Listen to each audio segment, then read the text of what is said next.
Most people think dark humor says something disturbing about a person, but psychologically it often says the opposite. People who laugh at the darkest jokes in the room are not always cold, cruel, or emotionally detached.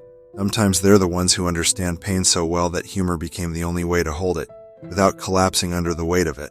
And that's the uncomfortable part. Dark humor doesn't usually come from ignorance of suffering. It comes from familiarity with it.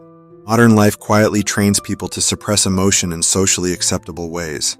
You go to work tired, answer messages while emotionally drained, smile during conversations you barely feel present in, and somehow continue functioning as if none of it touches you.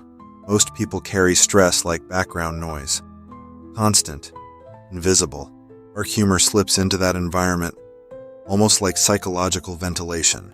Small release valve for thoughts people aren't supposed to say out loud.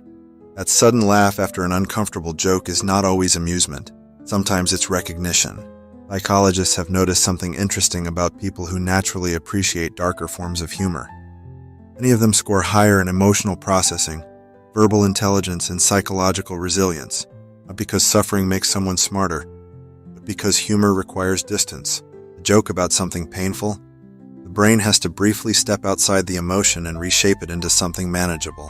It's a strange kind of control, turning fear into irony, turning discomfort into rhythm, turning reality into something survivable for a few seconds.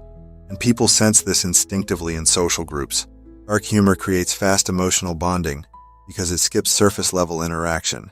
Two strangers can joke about exhaustion, loneliness, or the absurdity of life, and suddenly there's an unspoken understanding between them.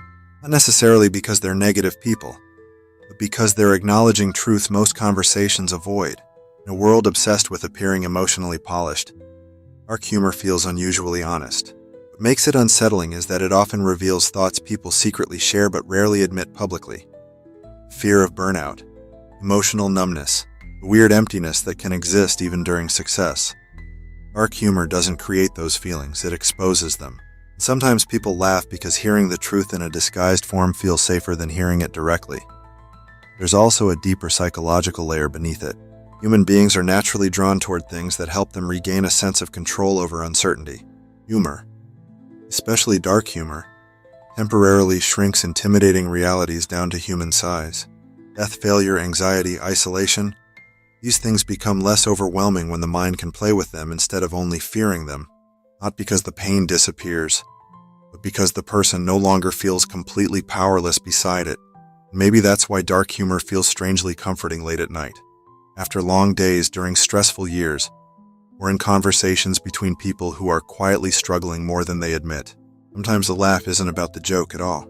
Sometimes it's the sound of a mind trying to stay intact in a world that rarely slows down long enough to ask how anyone is actually doing.